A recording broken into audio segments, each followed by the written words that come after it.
the minutes from October 23rd. I have some very minor typo items that I'll send Bart separately, nothing material at all. But do I have a motion to approve those minutes? I have a motion. Do I have a second? I'll second. All those in favor? Aye. Aye. Oh, I'm sorry. We are recording. Thank you very much. Okay. And now the material part of the meeting. The discussion of the TIF policy. So starting on page 6 of the packet is the memo from village staff. We can walk through this. I thought it might make sense, Rebecca, if maybe you would just sort of take a minute and take us through the process of how you got to kind of this document, the research you did, what you looked at, and kind of why staff feels this is a good representation of what the TIP policy should be. Again, I know you've done so much work. I think it'd be helpful for the CDA to kind of hear some of that, the background work that your staff did on that. Sure. Well, included within the memo and at the CDA's request, we first started out by providing a draft for purposes of a first discussion.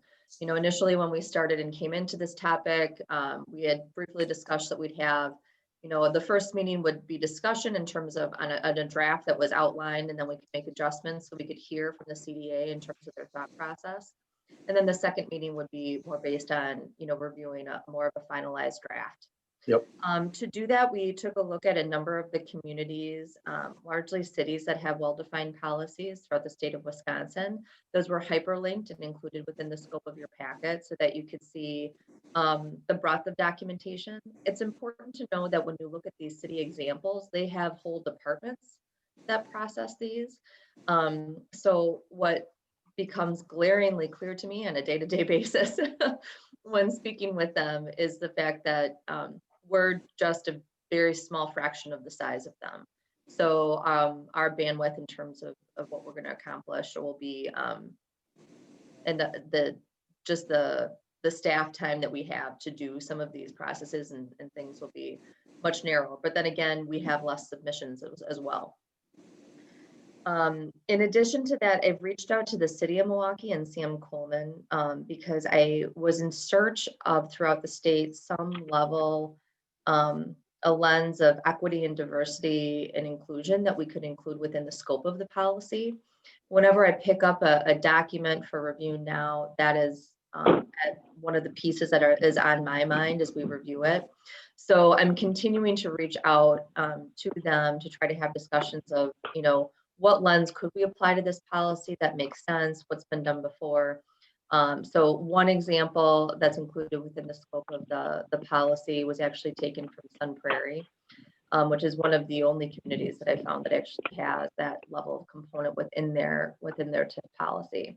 But just please know that I'm also continuing to have those discussions. So as more information becomes available to me, I'm hopeful to be able to provide you with some more, at least a minimum of update or potentially some other options by our next meeting.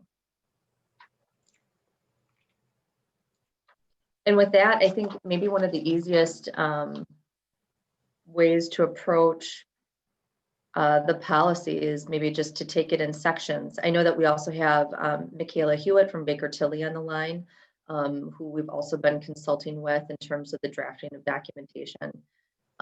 That's important for us because they're also the people who will be administering the financial review. So, you know, she's been at the table, so she's here to advise on questions as well.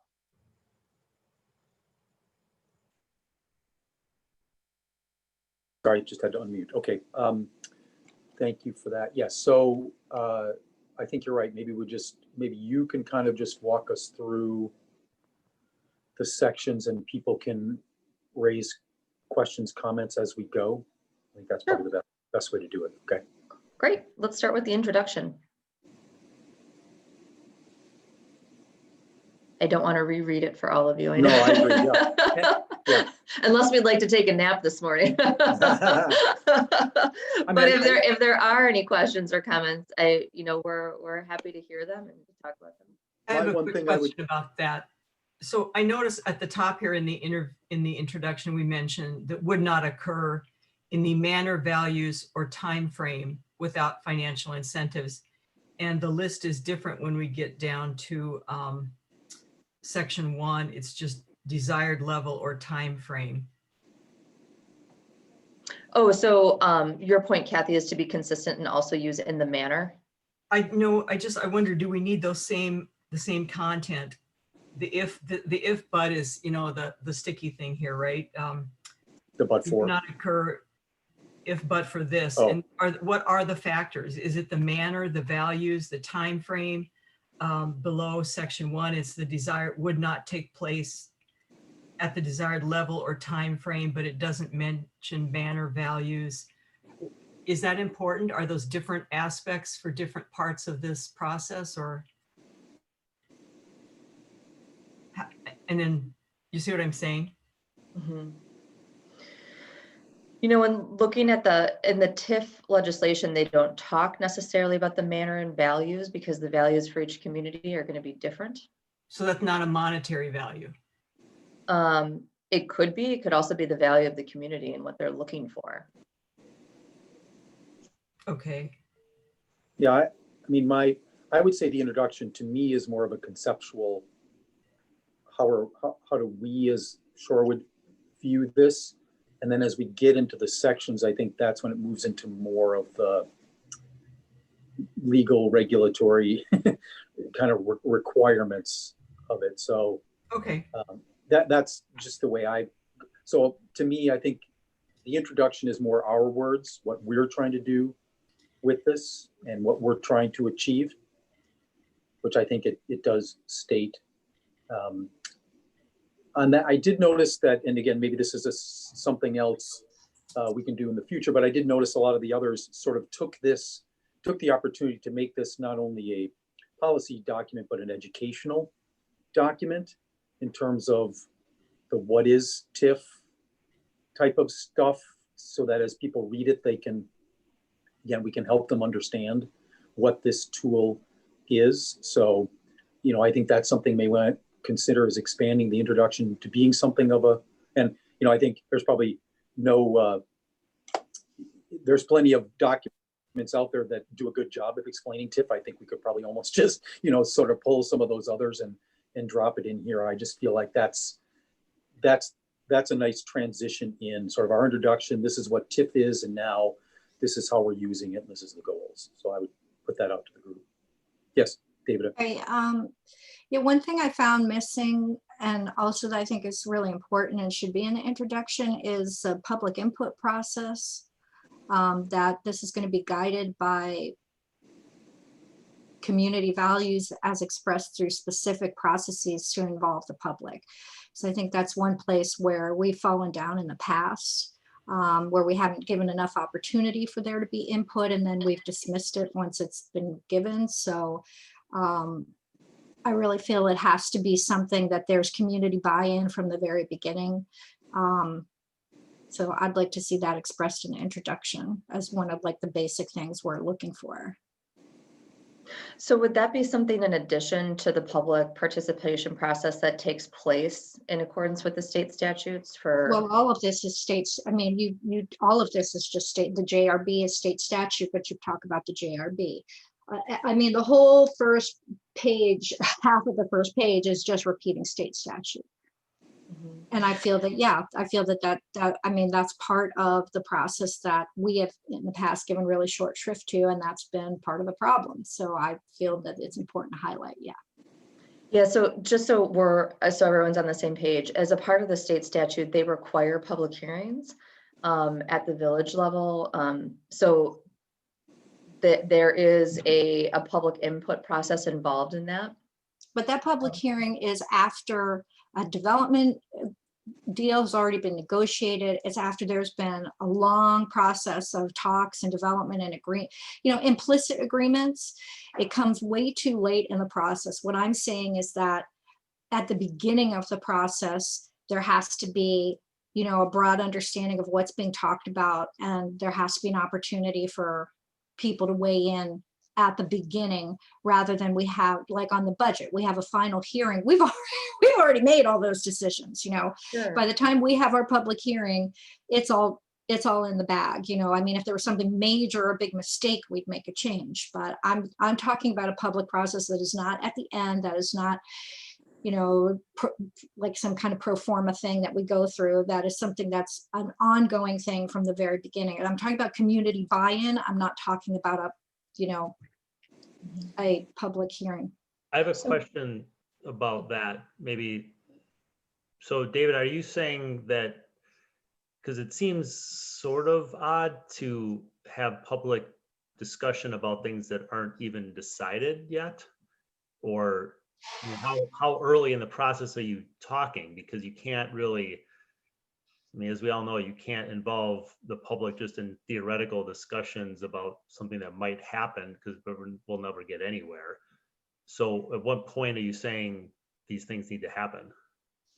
Well, I mean, I think once we have someone has come with an actual proposal and a different, like, I mean, I'll just use the example, the hotel, you know, that before we get that, like, I think the CDA and the village board need to know that there's buy-in and support for it before we even start talking about any kind of assistance to a project.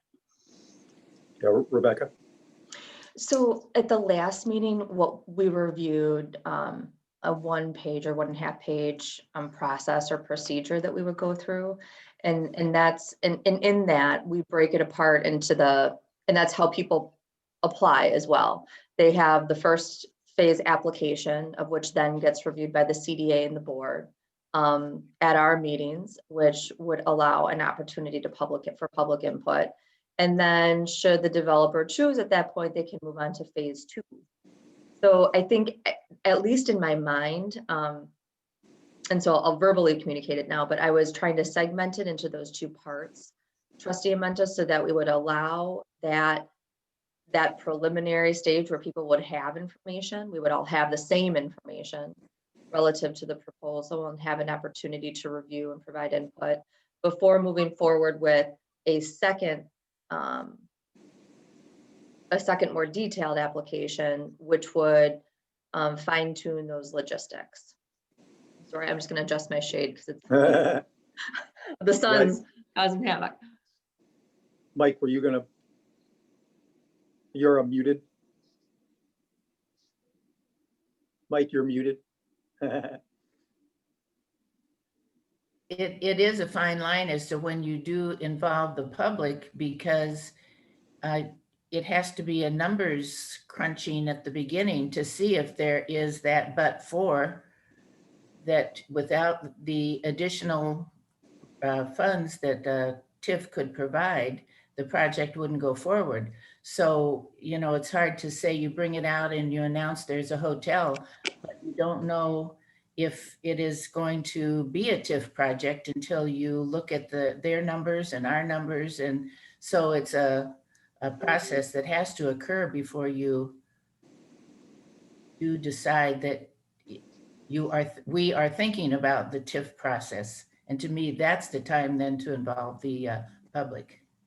Yeah, I agree with everybody. David, I agree. This is one of the critical aspects of our policy that we need to get right.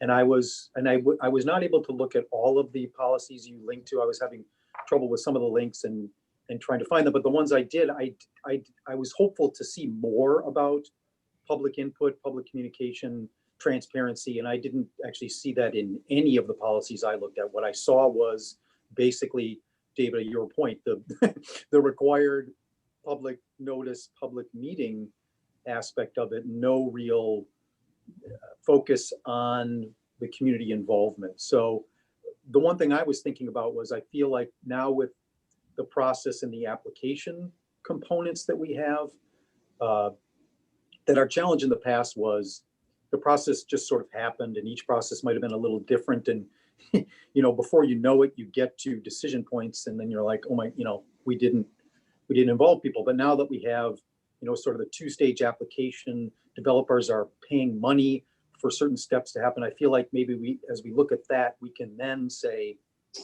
at this point, we now have enough information, to Mike's point, or we feel like this is the point where there's enough clarity that we can go to the public with some sort of notification or like that. And I don't know that we can, finalize that today, but I agree, we do need to incorporate some of that into this policy. I think the public's expecting that. I think, I know there's perceptions of the past as to how things happened. And in my view, I don't think any of that was ever intentional. I believe people were trying to do the right thing, and could it have been communicated early? Maybe. But again, everybody had best intentions without anything to fall back on to say, oh, yep, now's when we have to do it. And so I feel like we need to put in milestones somewhere in one of the documents or in an understanding as to when we need to go. And I think that when is, it's a second before we're, we're comfortable doing it, that we need to engage the public as soon as, basically our goal is to engage them as soon as practically possible in the. Well, And that's the question. isn't the village, Bart, and aren't they working on vetting applicants before they take their money? And it wouldn't the point that they fill out their formal application be the point at which they would be known, their project would be known to the general public when their application comes in? Because they've already been through the vetting process before that even begins. But to make it to get public input at the application point, is it before the application comes in and the money changes hands, or after? After. Yeah, it's after, I think. So And- the vetting has already occurred. Well, it's parts of the vetting, I guess, in that, Yeah. Yeah, so I think we need to, I want to be clear on some points. Yeah. There's nothing to consider until we have an application. We Right. have a number of conversations with people on a daily basis, no different than any other thing that we would work on. Mhm. Because we want to be people who are helpful, who can provide people to the right ordinances and direct people in the right way.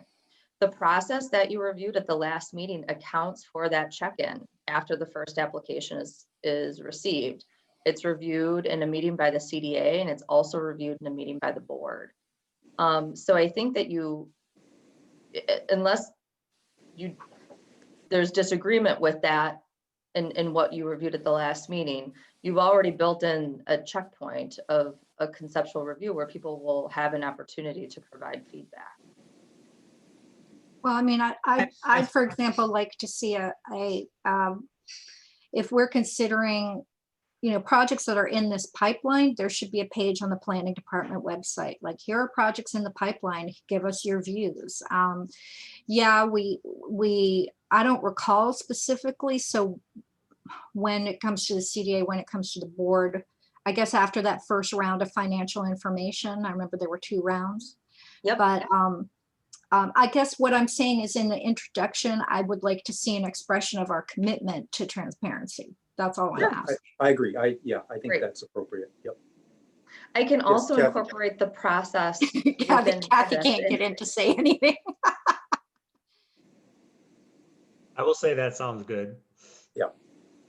So could I suggest possibly something like public input and transparency will be encouraged, and opportunities will be made available in each phase. And then, I mean, I think you need to specifically say, if you're, website, as to David's point, and also, if the meetings through the CDA, if that's what we expect people to do to get information, then it will be, become an engaged citizen at a CDA meeting.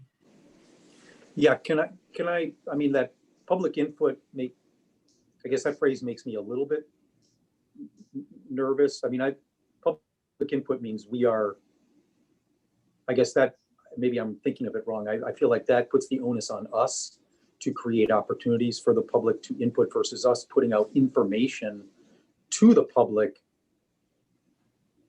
that they can absorb, understand, react to, be made aware of. So,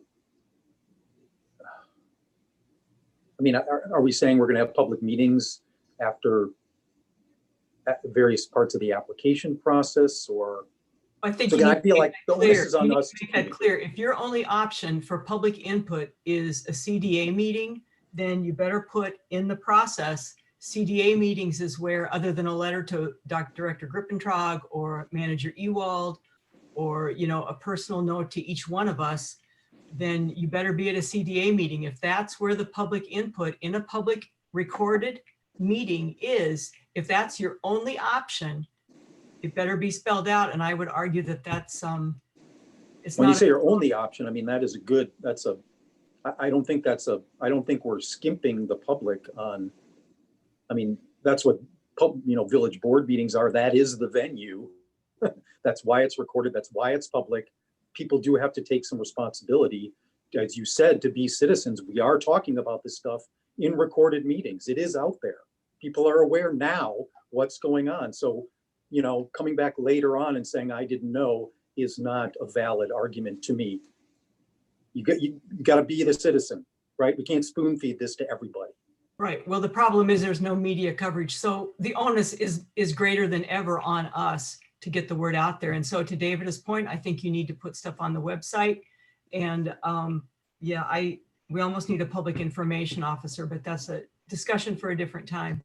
Yeah, And I again, wouldn't say that we need to have like extra meetings or extra, but Right, but okay. I do think we need to make an effort to have it on the website too. I thought Tom Dakin's article was great. You know, I think we need to, all the village manager's memo. I mean, any communication outlets that we have, we should Yes. be using. And admittedly, we don't get anywhere near to 100%, but we try, you know. Yes, I agree. So I'm in complete agreement that it's on us to be pushing information out in different mechanisms so that people are aware. That is, to me, our responsibility. Beyond that, it's up to people to do what they need to do. Okay. Chair Hammond, I see that Michaela Hewitt has her hand raised. Sorry, I'm on my iPad, so I can't see. Yes, Michaela, go ahead. Sorry, good morning. I didn't want to interrupt your conversation. Thank you. I just wanted to add, I think in a lot of cases related to the transparency and the community outreach, a lot of times you'll see as the developers in this process, when they're seeking public assistance, they will include in their process, and maybe there's a way of incorporating the language that they have that community outreach. So the onus is on them to to get that feedback from, whether and it's typically more driven on where they're proposing their project, but to get that neighborhood, feedback and community feedback. So I just wanted to point out that oftentimes they can and will incorporate that in their process, because by the time they get to presenting a project, they want to make sure that there is going to be that support both from the public, your position, as well as the community for the project. So I just wanted to give that as a reminder that could be something that they typically include, and you could find a way to have them include that in your in the process. Yeah, I like that. I think that's a great idea. Yep. Joe Lesage. Hey, Joe. Oh, thank you, Joe. I didn't know if that was you on the phone, so we can record you as being present. Excellent. As present as I can be. Yeah, I think that's great to put the onus on them and to have it part of the process for them to say that they have alerted all of the neighbors and anyone who would be impacted by the development. That takes the onus off of us and off of individuals having to go randomly onto the village's website to find out the information. The developer would have to provide it to everybody who would be impacted. Just a thought. And just, I might be thinking about this, I don't know, too detailed, but I agree. I think we need to make a statement about that somewhere, right? That is our expectation, that the developer will draft or present a communication plan. I don't know if that's in the application or if that's here. Yes, Rebecca. I'd be happy to include some requirements within the application so they could submit and identify how they're going to go about doing that. And then we can also include that verbally within the scope of the process as well, which we can include within the policy. Wait. So have we decided that we're going to have the developer be responsible for community outreach? No, That's not what I heard. I heard that there was a two-prong approach, one in which we would be identifying what the village's communication efforts would be, and then also requiring the developer to do outreach as well. actually, I would like, sorry, Mike, I'll get you. my thought is that we would like to know, we would like to be informed as to what the developer's intentions are with respect to community outreach. And then then it's, again, so we're informed, we're aware, we're educated, and then we can have a conversation or decide, you know, I don't know if we can approve that necessarily, but I think they need to give it some thought. They need to do some things, but we are actively working with them. I agree with David. I don't think it's, they're out on their own doing whatever they want to do. Yeah. We are coordinating, facilitating those activities that we expect them to do as part of. I would say, argue something like the CDA looks favorably upon people whose applications include demonstrations of public support for the project, or something like that. Yeah, I guess, yeah, that's a good point. I would like to see the CDA to have a bit of a say and a hand in that process. So, sorry, Mike, go ahead. I was just going to say, I agree, and that has happened in the past. The developers, as the woman that was speaking that's on the phone said, developers want to talk to the constituency around the project, and that happened a lot during the Light Horse event too. The developers had many meetings with constituents.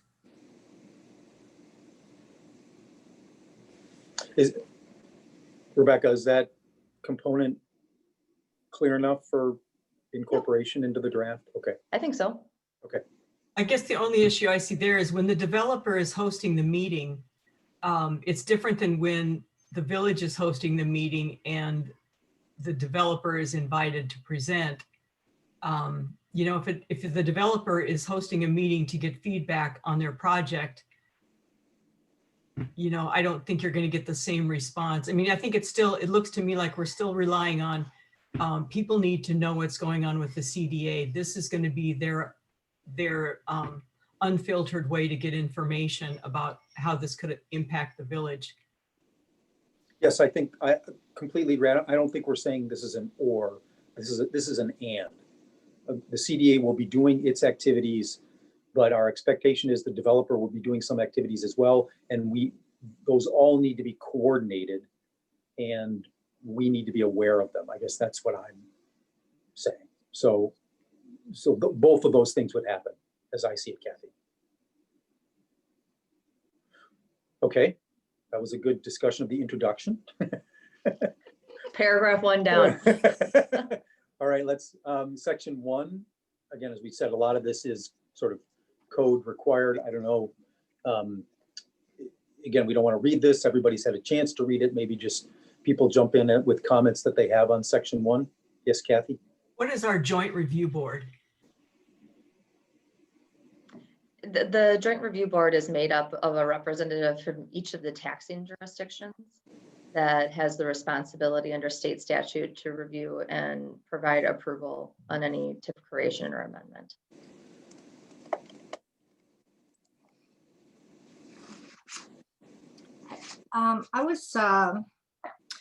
The state statute's definition of blight is so broad. What do we consider blight in Shorewood?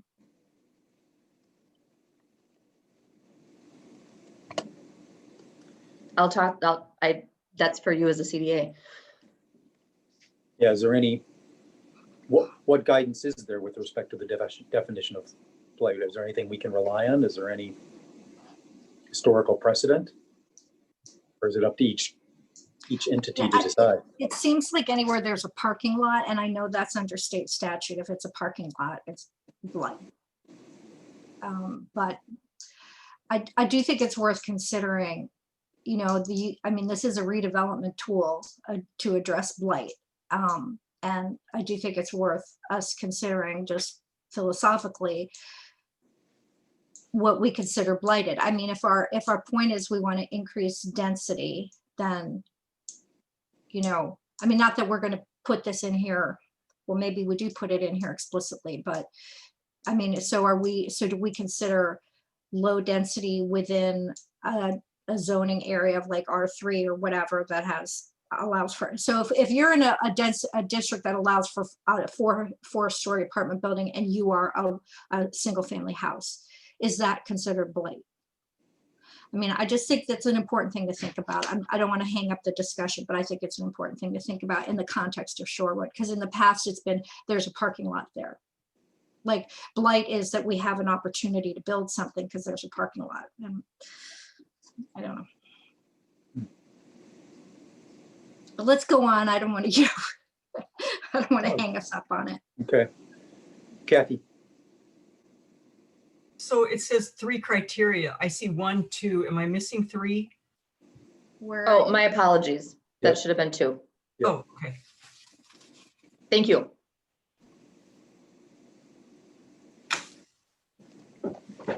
And then there's no way to determine the if but, right? There's no way to, how do you measure? This is the $64 question, right? That it generally would not happen without the assistance. There's no, this is just the legal definition, and then it's up to each CDA and village board to decide if but for. Generally, that's gonna, and I'll allow Michaela to step in, but it's gonna be based upon the project and the specific sites itself, so. Chair Hammond, I could add quickly to that you're right. I mean, it's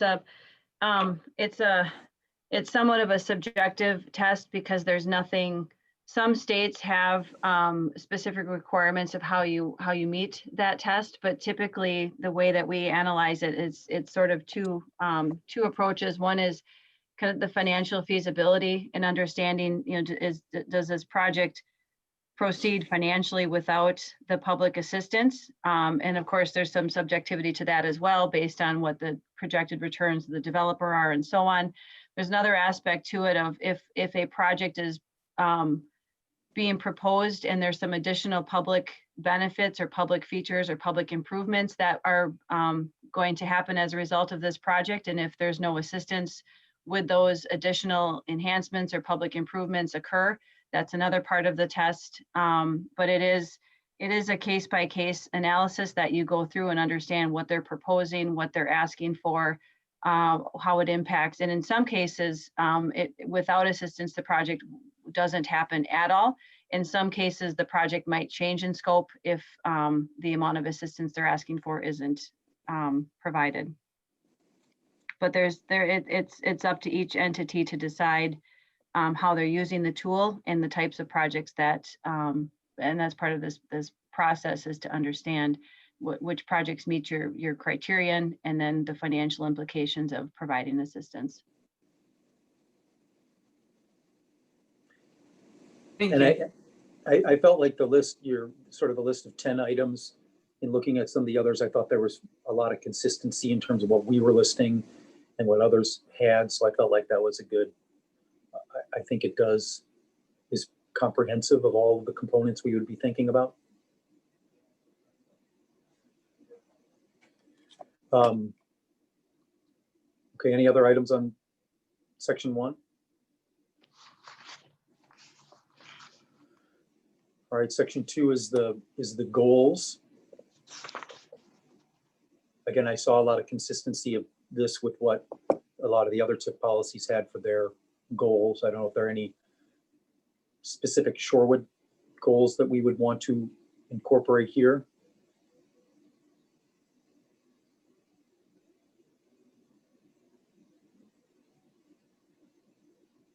I was wondering, I know we linked to the housing study. Do we want to hyperlink to the new comprehensive plan when that's done? Oh, yes, be happy to do that. Great suggestion, thank you.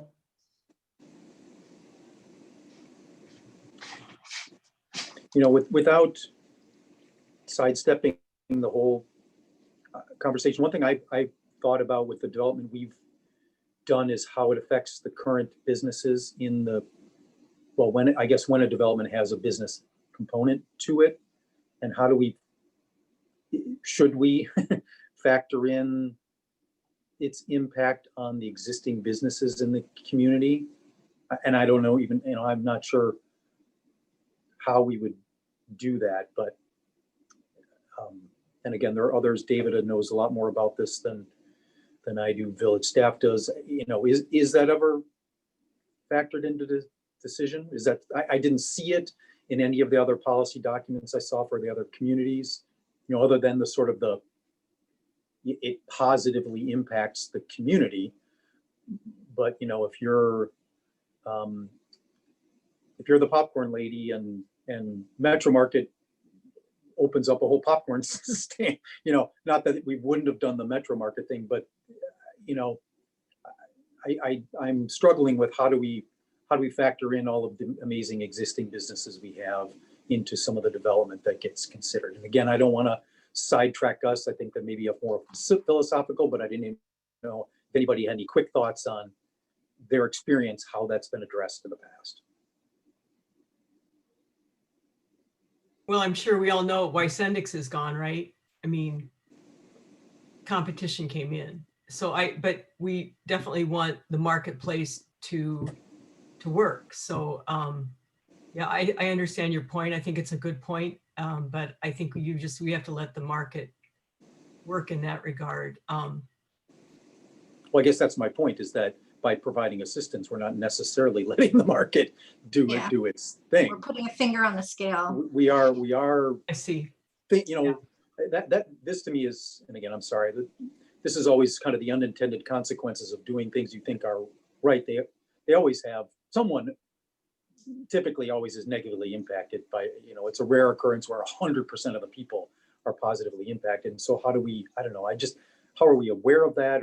And again, maybe it's even in the public, our discussion of communication, and that at least if existing businesses are aware of it sooner than they were in the past, they can at least speak, have their voice be heard. And maybe that's, as I think about it, maybe that is sufficient. At least they're now in the conversation and can, again, express their opinions about how it will impact their business. So, I think we could ask the bid formally to consider something and give a response. And I remember Nat Devour at one point talking about having additional eating and drinking establishments. And so there's both, having more of a cluster of a certain thing can increase it for everybody. Yes. But I think on the retail, it's probably the opposite. Like there's only a certain number of certain pool of dollars that are going to be spent on popcorn or pet services or whatever. So, maybe different for different sectors, I guess. Okay. A question too about the livability part, improve the quality and livability of the neighborhoods. So it would obviously, the people who live around the 6-story buildings and the Metro Market and, the loss of light in those neighborhoods, they would definitely say that the quality and livability of their neighborhood was impacted in that category by the 6-story buildings on the west side of Oakland. So, I guess you can see where something was approved where clearly people in that neighborhood on the east side of Oakland lost a quality aspect of their residential property.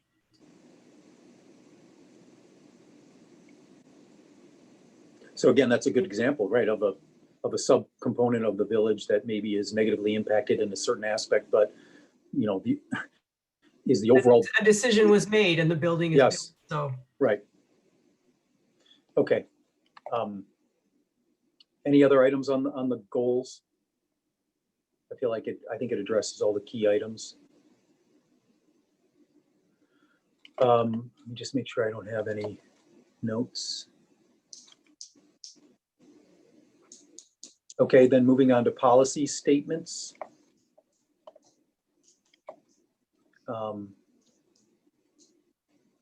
One question I had here, and I did see it in at least some of the other policy statements, was this question of the personal guarantee, item 6 on the list. Is that fairly standard? I'd be interested to hear from our real estate experts as well as our government experts as to whether that's kind of a non-issue for developers, and if they're getting public assistance, they would expect to provide some level of personal guarantee. It's pretty typical that a personal guarantee is part of it. Okay. Thank you. I I mean, I could guess- add quickly on that is, I think you'll get, in some cases, like everything, you'll get some pushback. You'll get pushback from some, and, from a developer standpoint, oftentimes when they set up, what they say is, well, we set up these LLCs, right, to kind of protect their own personal interests. But, I think it's as you go through here, you start as a requirement, and it's probably a case by case of what their situation might be, but it's depending on what level of assistance is being provided and what they're being asked to do. It is fairly customary, but like I said, there's sometimes pushback on it as well. Yep. Okay, thank you. And then I didn't know, item 8, this was a concept early in my CDA that I didn't really think about, but just want to make sure everybody understands the concept around item 8 and what that's talking about. I figured everybody did, but just I didn't when it first came to my attention, and I had to ask some questions to understand it a little better. So so could someone please tell me, let's say this Bethesda Lutheran group wants to do the housing project on Capitol Drive. I'm assuming they're tax exempt, right? So let's say they are. How would that work out for them if they wanted to do, I think wanted to be in a TIF and they wanted assistance, how would that play out with them? Like, we would be negotiating sort of in lieu, payments in lieu of taxes. I think that's what this concept, it's hard to give public assistance and then we're not getting any tax revenue. The community is not getting any tax revenue back as a result of it. So yes, they're tax exempt, but they need, I think the negotiation point is that there needs to be a discussion and agreement that some level of compensation will come back to the village to compensate for the assistance that was provided. And is that a one-time or an annual? That's part of the Annual. negotiation. I would think it'd be annual. I think we Annual, would be yeah. requesting something annually at So a for certain example, percentage. Ascension on Oakland Avenue? Yeah, we had no negotiating leverage there. So again, we can ask and we can beg and we can finagle, but we don't. There's no, as I understand it, there's no requirement right now, or there's no authority There for us to demand that. There should be. If it's a tax incremental financing district, the sole purpose is to increase taxes. And if they don't pay taxes, it's... Well, sorry, in the Ascension case, we didn't provide any, Yeah, there was no Oh, I know, I'm assistance saying provided going to forward. Ascension, We're not nor were playing they the role. required to come to Yes. you for any Yeah. lever of negotiation. right. So we had no, yeah, sorry, Mike. Yeah, but just because it does happen, I think it's a really good provision to put into Yes. our codes and get whatever we can and make sure they know up front. Absolutely. We Yeah. will be expecting a pilot if they're tax exempt. I had a question. Is this policy applying to, like, if we extend TID 1 for low-income housing, are we considering that money under this policy, or is that different Yes. rules? That would be. I would say yes. Yes, I specifically listed the title for, oh no, I'm sorry, I did not. On this one, it's just TID creation and TIF assistance. Right, because most nonprofit, they're nonprofits. Oh, for this, I'm sorry. For nonprofit housing, yeah. I had, I guess in this section, I would like to see some numbers in here. For example, a limitation on the percentage of project costs that can be funded through TIF. And I saw one recently that said, if it was something we wanted, like if it's affordable housing, we could limit it to 15%. If it was market rate housing, go to 5%, so we could even scale it that way. On clawbacks, I'm not sure why we wouldn't be paid back first, if the development cost is less than anticipated.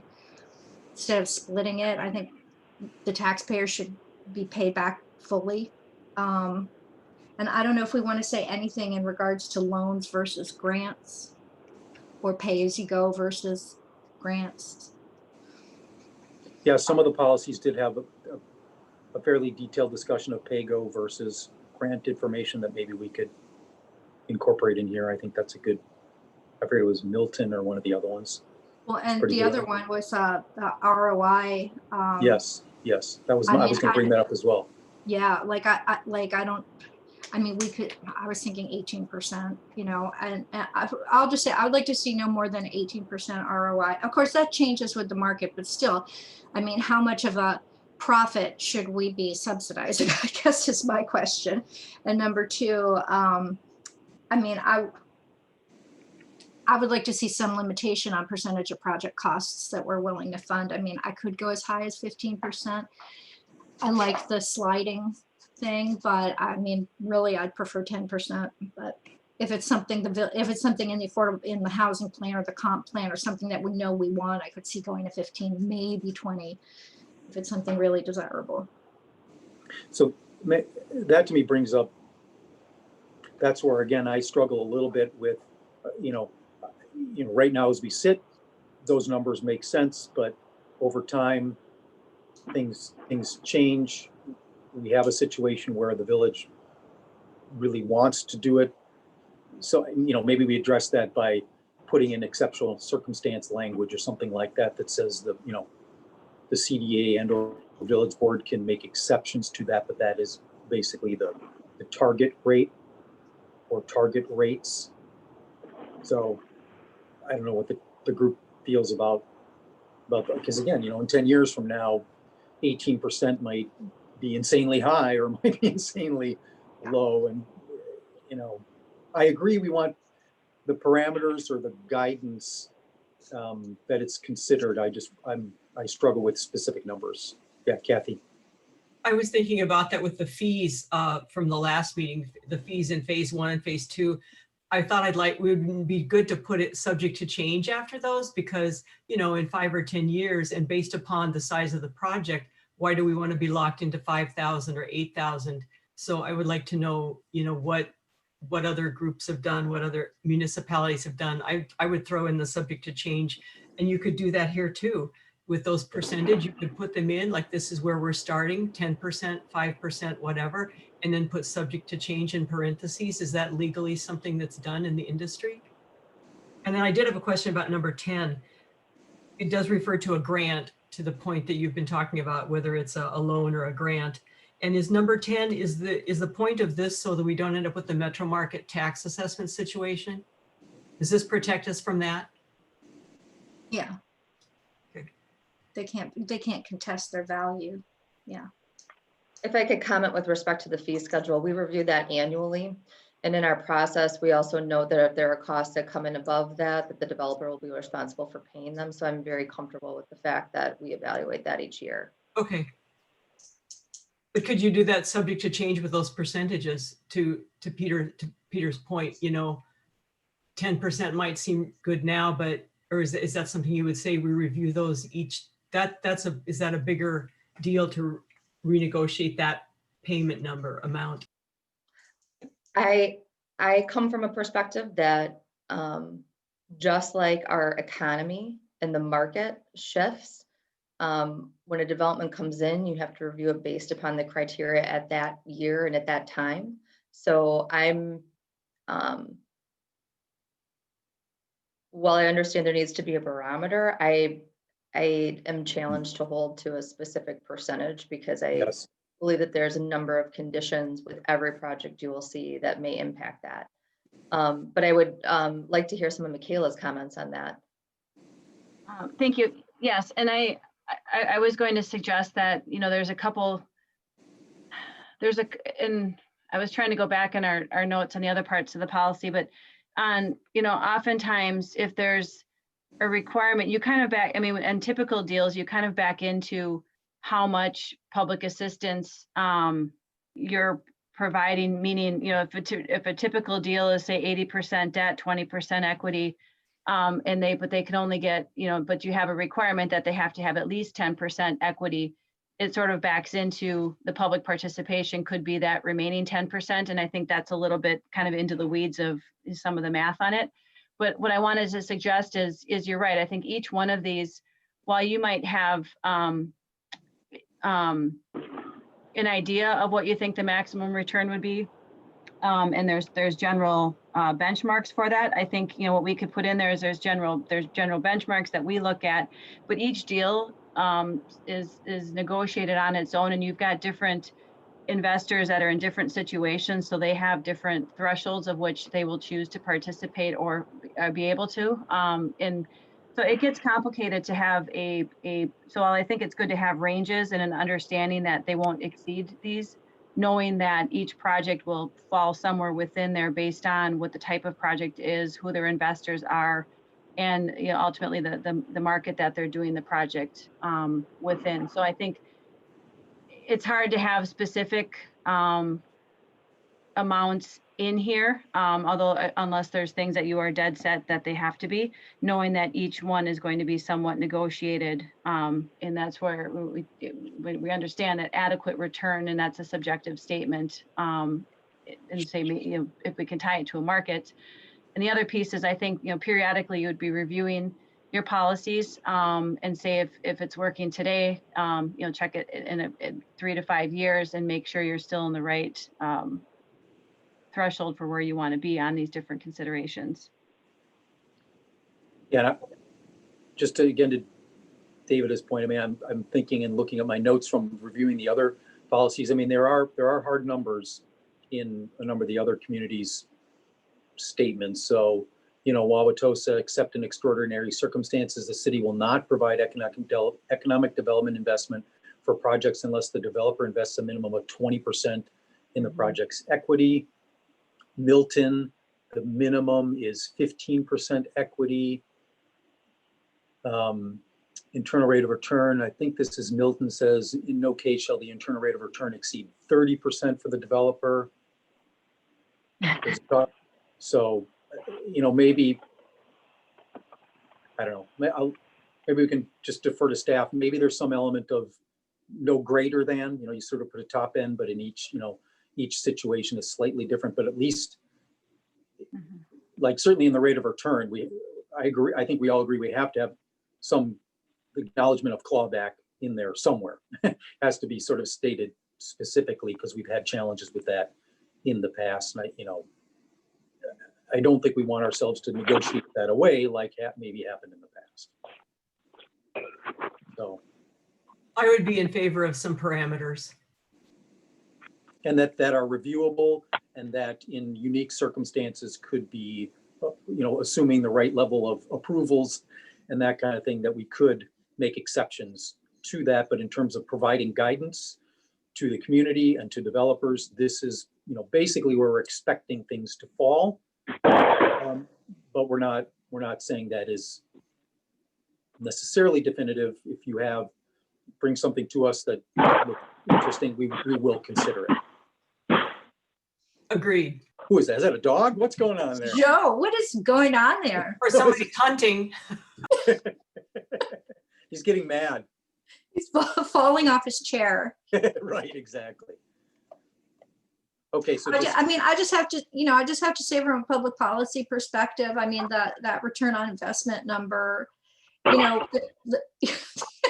we as taxpayers are participating in a deal.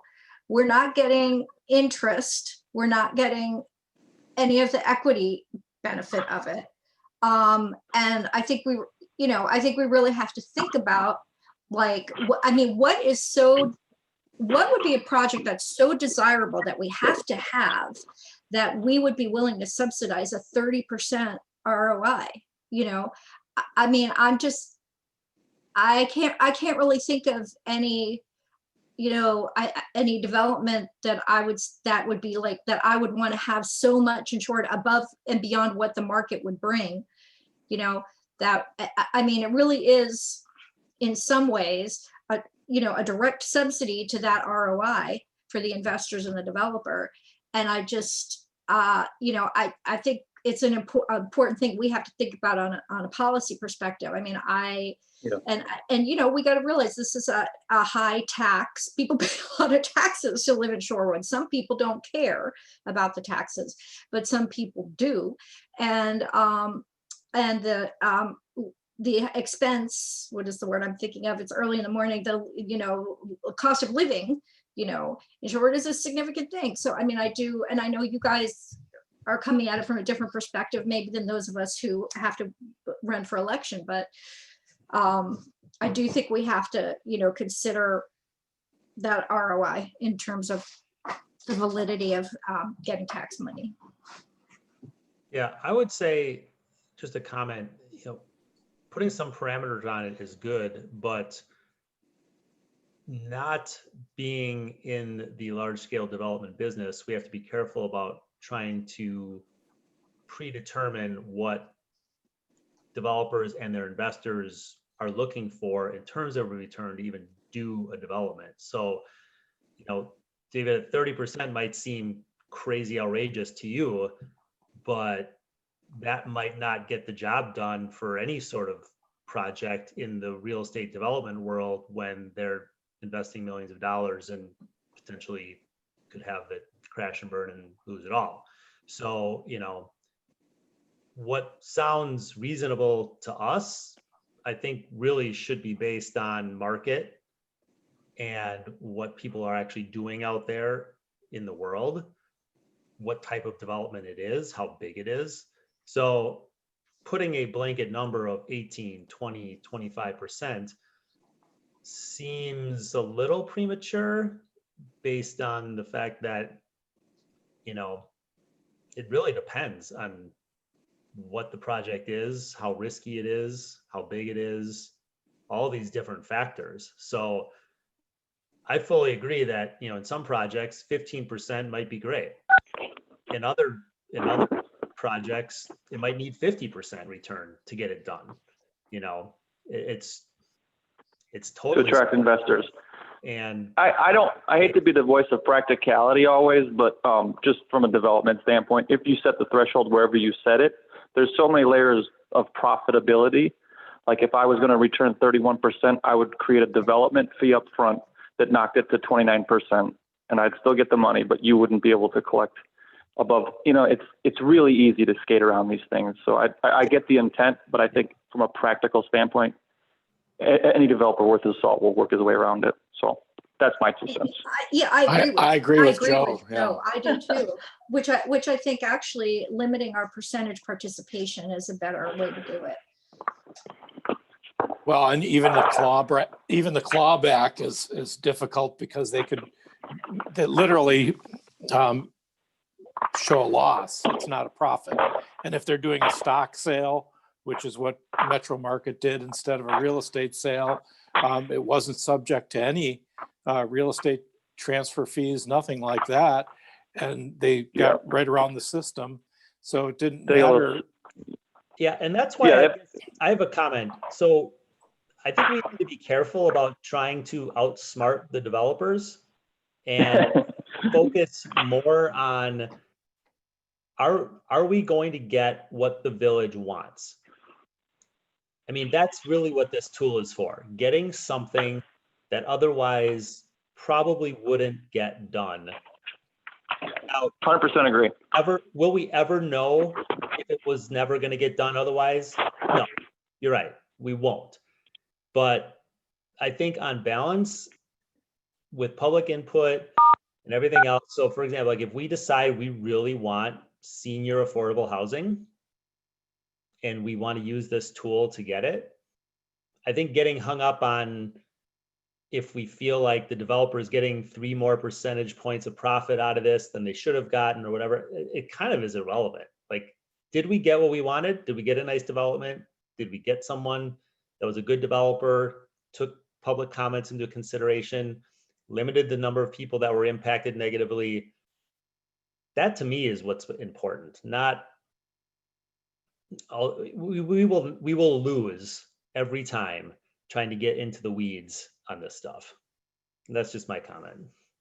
Sure, But I mean, isn't that why we have Baker Tilly, to help it? I mean, I think if we structure development agreements correctly, we can protect ourselves to some extent, not fully, you're right. Right, yeah, I mean, we have to be smart about it. I'm not saying we just ignore this. Give up at the very beginning. Chair Hammond, Oh, sorry, yes.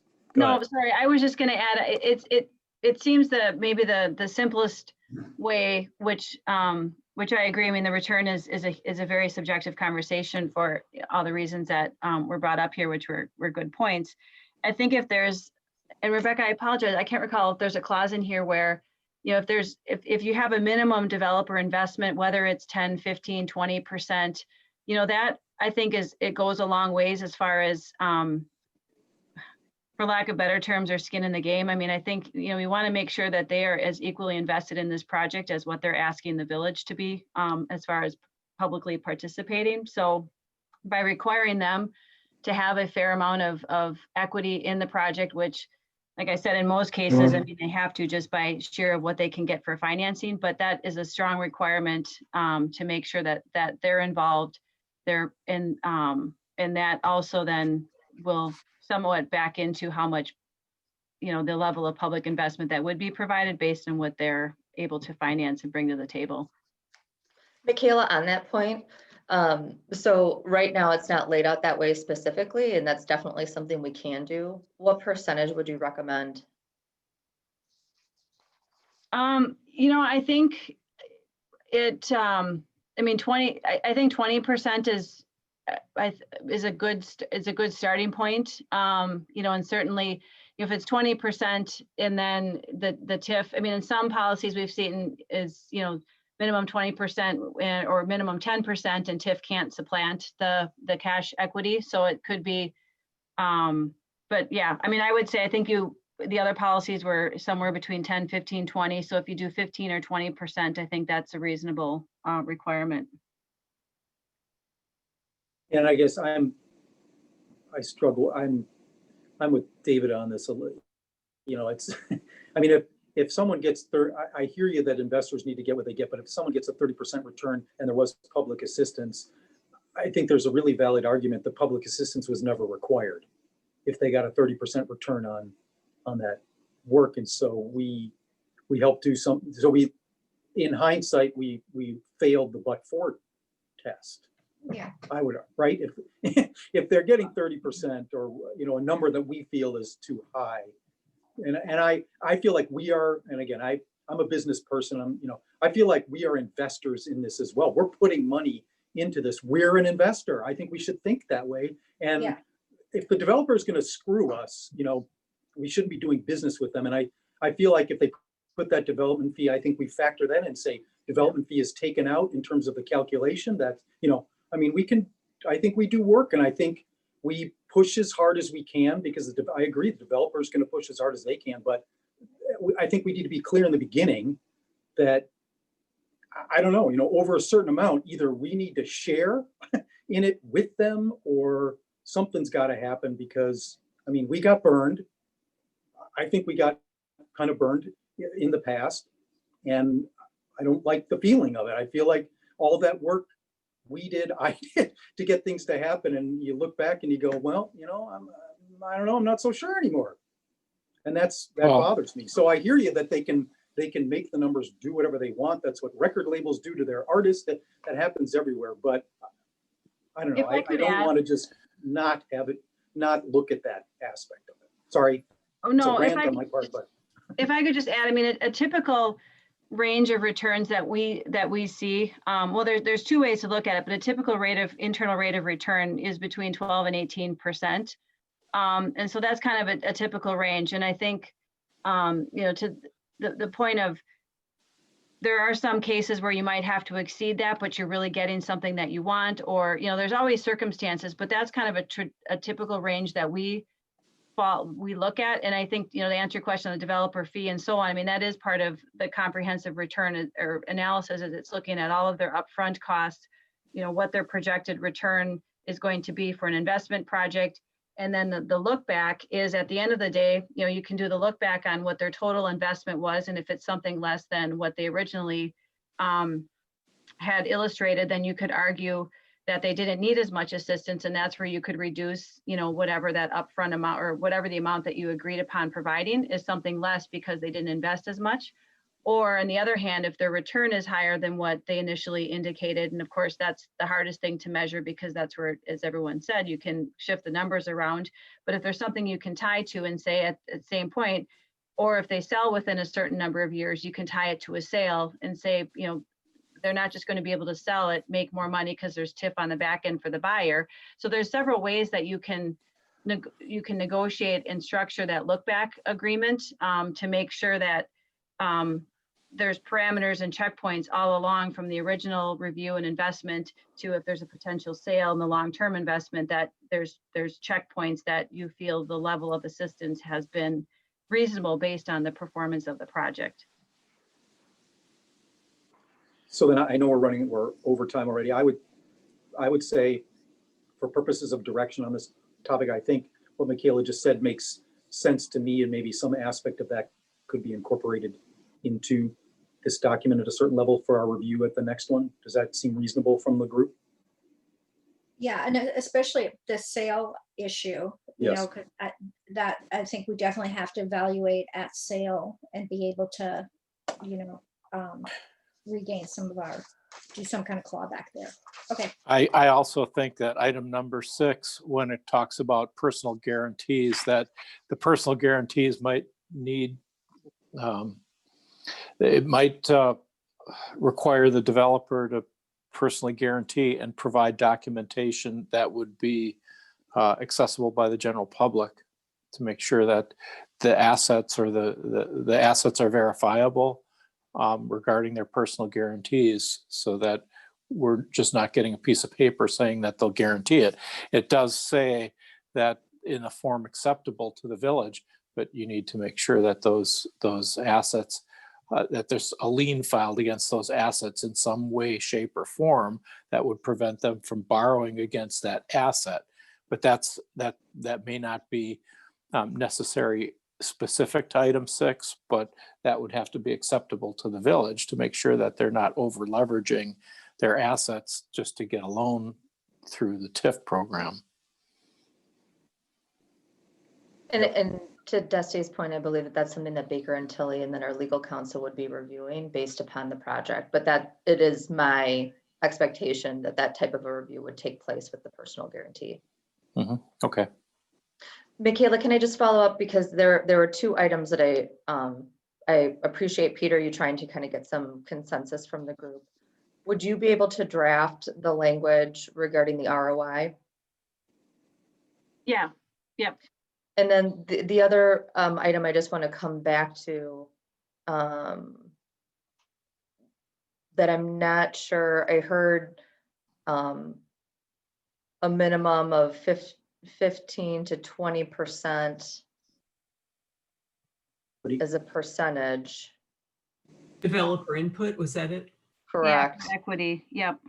And so I'm wondering if you could provide the language with that, identifying the 15 to 20%, but also allowing for an exception based upon the CDA and the boards, to allow some flexibility, given that we won't know for each project. And I'm wondering if that would be acceptable to the group. I would add that TIF is, I would not give more TIF assistance than there is developer equity. Like they have to be, that would be the maximum. Mm-hmm.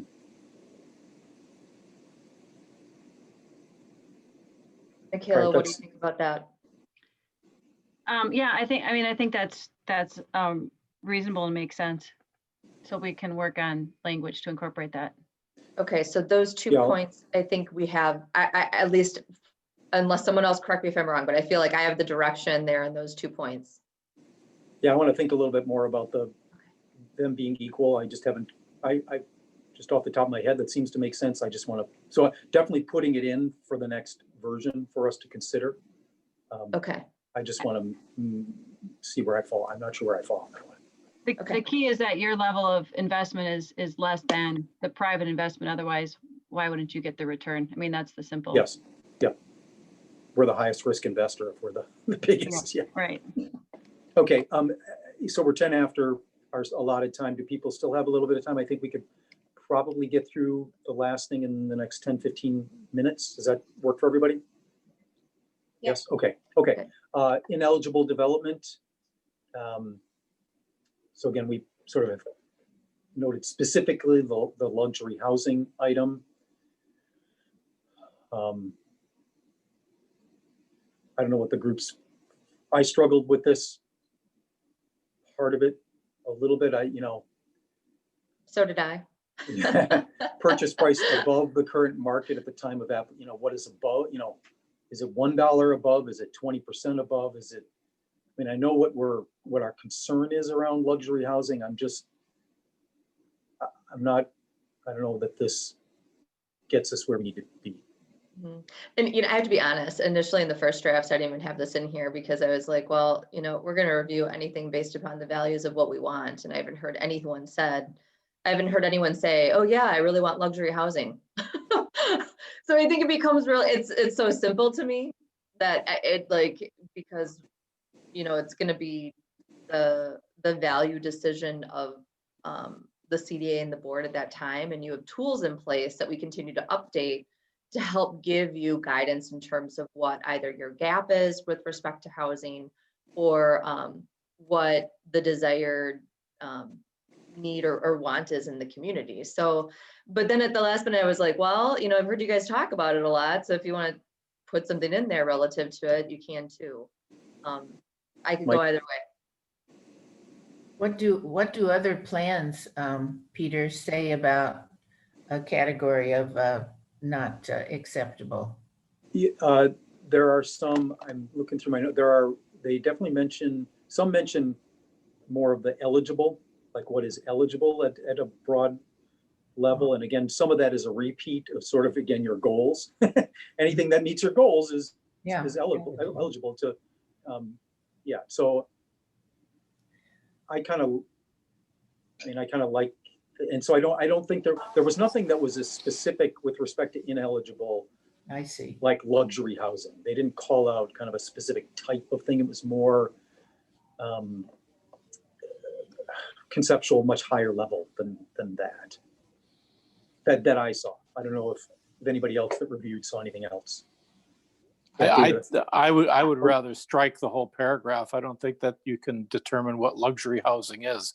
There's luxury apartments that are being offered. There's mixed uses being proposed for, for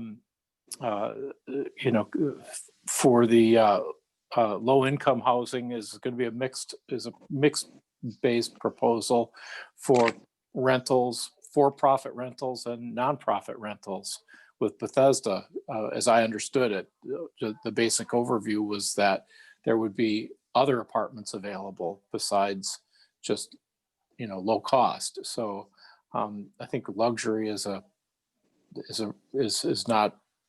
I think it has to be a case by case, and to eliminate anything based on a term wouldn't be appropriate for our uses here. I was going to say, I have heard, not in the past few years, but I've been attending CDA meetings for 7 or 8 years, and I have heard a lot of, and actually many of the TIF funded deals have been for luxury housing. So, but I do agree that it's a subjective term and we're not really defining what we mean by it. But what I would like to see, and I don't know if this goes in the here or in the procedures, is a statement of public benefit of the project. I think if the CDA or the board had to actually come out and say, okay, what is the public benefit of this? Is it economic development? Is it jobs? Is it vitality of our business district? Is it, because I'm not sure to make an argument. The only argument of public benefit for luxury housing is, well, it's increasing tax base, but you could say that about anything, So maybe a way for there to be clarity on the part of the CDA is like to have to make a statement. This is what we see the public benefit of this project and why we're talking about supporting it. That seems reasonable to me. I would think we definitely would do that. That's kind of at the heart of why we are proposing a TIF, is because, and there'll probably be 3 or 4 reasons for why it's beneficial to do. So I think that's really crucial.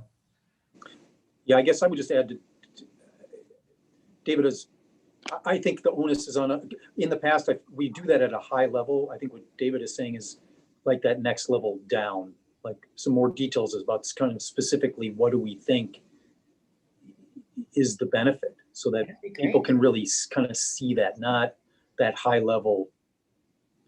Yeah, so I like the onus Yeah. on us to have to I do literally too. document that and put that out to the public.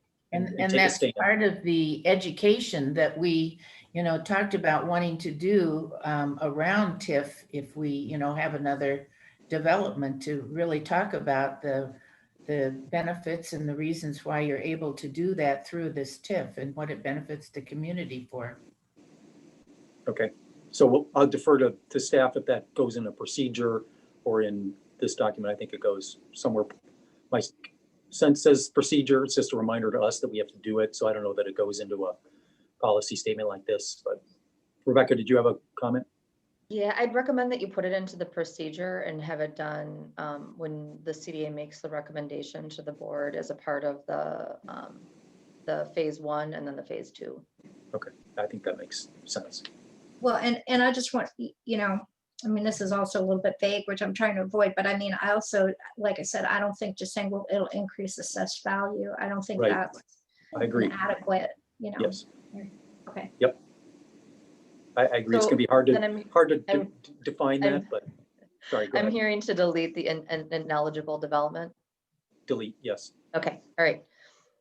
Last section, home Iron stretch. contact and TIF funded projects. I appreciate you hanging with me. I had no, I like this section. I think it's again, back to community goals. I think this is this clearly falls certainly now into community goals, and I can't imagine it would not elsewhere. I'm sorry, Rebecca, did you say something where you had not seen this in a lot of other? Yeah, only one. Only And one. so when I found it, I did reach out, and I still need to have some conversation with the city because they haven't had time to do that with me this week. But we started an EDI committee here at the village, and a part of that process, the consultants reviewing all of our policies and procedures. So I had reached out to Sam Coleman, who's facilitating that, and I said, hey, I'm working every time I work on a new policy, we apply the equity lens. Like we've been, Bart's doing the same thing as he's working on parking and transportation, because we want to make sure that we're working this into the fabric of everything that we do. And so I was trying to look for examples and how it would apply to something like this. This is one that I found that I thought made sense.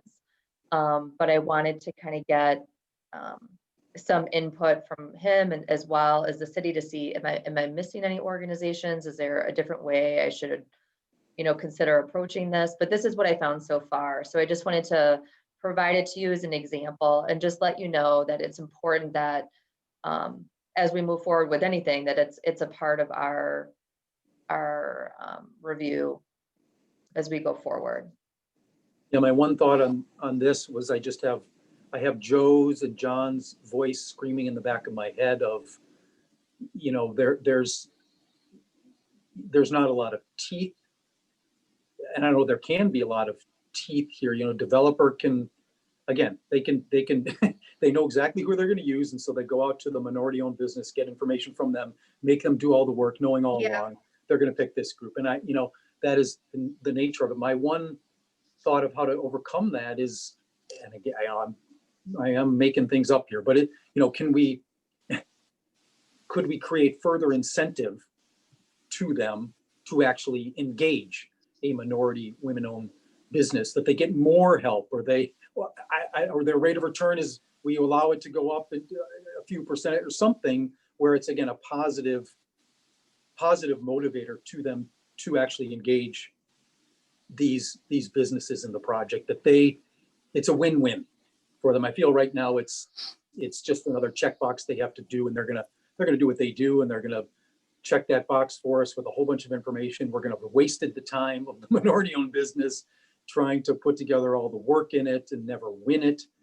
But I'd like to make it more, if you actually do it, we are appreciative of that, and you get benefit out of that, developer. I don't necessarily know what that looks like. Maybe Michaela has some thoughts on that, but that to me, I think, gets us closer to our goal of having it them actually utilizing minority businesses in the project. I think Well, that's a I'd great also like- suggestion. I'd like to ask too, if the village actually holds themselves to the same standard though, because if the village of Shorewood isn't following these same standards, then why would you want to ask somebody else to do the same? Excellent point. Good point. Yes, fair enough.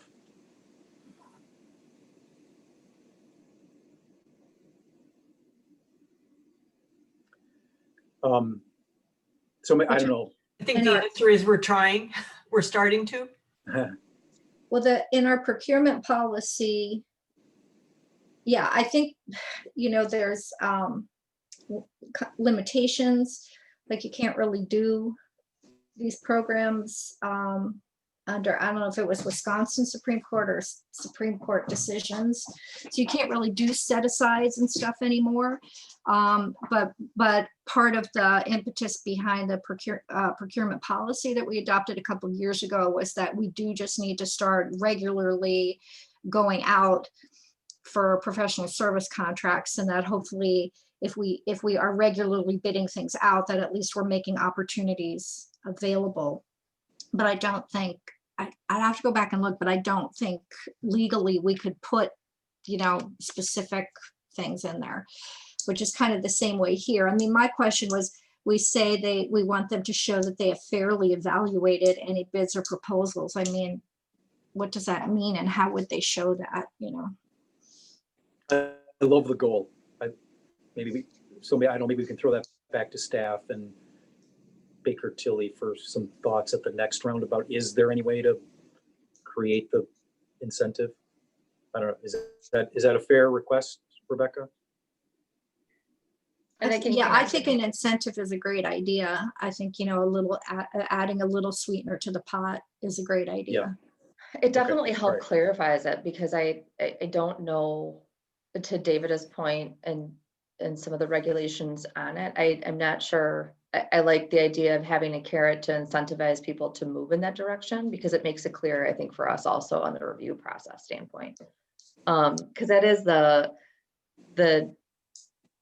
I think one of the hiccups when I look at the language, and it's one of the questions that I had in talking with the other organizations and with Sam. So maybe we switched the approach and kind of amended to look more at the incentivization and bring it back in that way. I'm going to continue to have those conversations with them to see if there's anything else I can learn. But at a minimum, I just want to let you know that I think it's important that we have something within the scope of the policy that speaks to this. And if anything, I think if we get something there that we're comfortable with now, we can also go back and retool if we learn of other ways to approach it. I just want to make sure that it's a part of our landscape on this policy. Excellent. Thank you. And Rebecca, I can work with you. And if there's things with legal too, I'm thinking of, ways to try to ramp this up a little bit. So I'll look into it a little bit more as well before we talk. Okay. Thanks, Michaela. One other on this, I know we're talking sort of specifically about, again, minority-owned businesses, is that, and there's not a lot of businesses in Shore, but is there any incentive can we create incentives for developers to use Shorewood businesses? I don't know, architect, Shorewood architect, that we're encouraging using the businesses we have here in the development. Again, I don't know if there's any aspect to that, but kind of creating the same incentive for a developer to, if there is a Shorewood business that can be part of the development or assist in the development, that we encourage that. So table that, maybe just give that some thought. If we talk about it at the next meeting, if there's any possibility of that.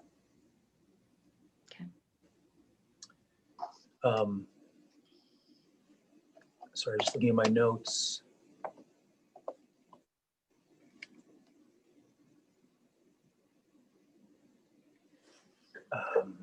Yep, I think that was it for my notes on that section. Anybody else have any questions on that item? No. Oh, shoot. Well, maybe I can talk about that at that time. I'm curious, we've been talking about sustainable development a lot. Is that something, again, this policy is more of a forever document, so I'm not, I don't know if that would be a forever policy for us, but is there any, again, incentives, or do we want to comment on incentives in here about if you know, we encourage the use of green technology, or again, does that belong someplace else? Yeah, Rebecca. Well, within in the TIF goals, and I was just very cognizant when putting it there, is that we do talk about accomplishing a public policy goal of energy conservation. Yes, thank you. That's right. Yep. Maybe I just think it's on my mind a lot, having been the person who's evaluated all of our public buildings for solar, and who's, it's just I think it's something that it is one of our community's goals, which is why it's listed there. And it is something that we also ask within the scope of the application, because I think it's an important component of that. I think that's been a value, and correct me if I'm wrong, CDA, but it's been a value that's been demonstrated and expressed through the Vision 2025 plan, and then through various groups. So that was my attempt to coordinate it, because I'm not always sure. Every day I seem to learn different aspects about energy conservation and how it would relate to development. So it was kept more general in the statement, because I'm not sure how it's going to present itself within a particular development, but just know that that was the intent. Yep. And I think that's the challenge for a lot of this is policy statement, but when the rubber hits the road, that actually, how do we do that? How do we incent that? How do we actually get it done? I agree. That's the challenge. And defining things in the document to help us get to that how, if we can, is helpful to me. Yeah, Kathy. I guess that sort of brings to mind, besides energy conservation, I wonder if we'd want to consider adding environmental impact, something that, let's say there's a plan to reduce stormwater. I mean, let's say there's a plan to use the sidewalk squares that have grass in between them to catch some of the rainwater instead of an all concrete driveway or something like that. I mean, is that reasonable? Or environmental impact was what I was thinking of, in addition to energy conservation. Do you mean requiring a statement on behalf of the developer?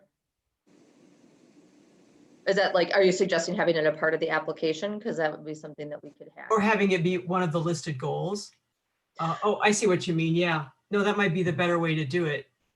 So on number 8 in the goals, we have a positively affect the current and the future infrastructure development, including our infrastructure. We address stormwater, sanitary utilities, and the improved quality and livability of a neighborhood, transportation and pedestrian accommodations.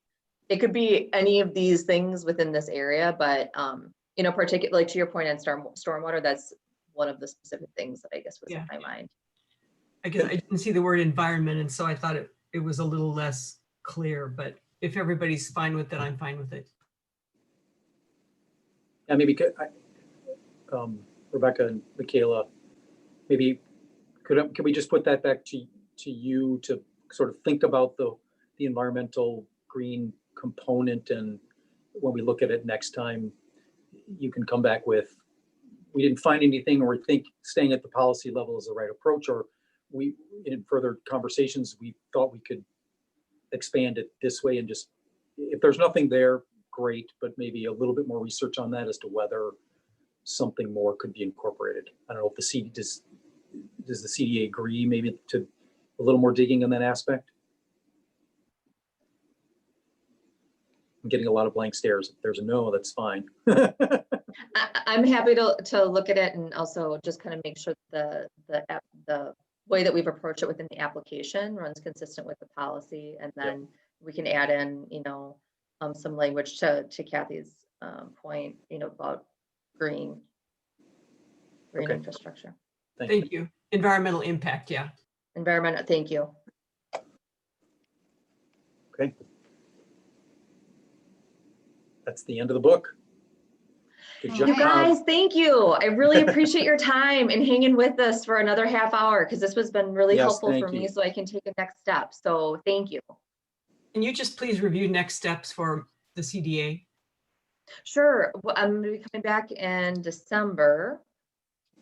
We'll have our regular meeting. of which I'm hoping to just bring to a policy that includes some of this feedback, and then also if there were any tweaks based upon this feedback to the application, and then we'll move forward. So will that include this and the phase 1, 2, 3 that we did at the last meeting? Yeah, you've already signed off on it, but I'll just redline if there were any minor changes, and then we'll bring it back for review and go from there. But primarily at the next meeting, it's just the policy. Excellent. Do I have a motion to adjourn? So moved. Oh, Second? so moved. I'll second that. All those in favor? Aye. Aye. Aye. Thank you, everybody. Good Thanks. Have a meeting. great weekend, you guys. You too. Thanks, Michaela.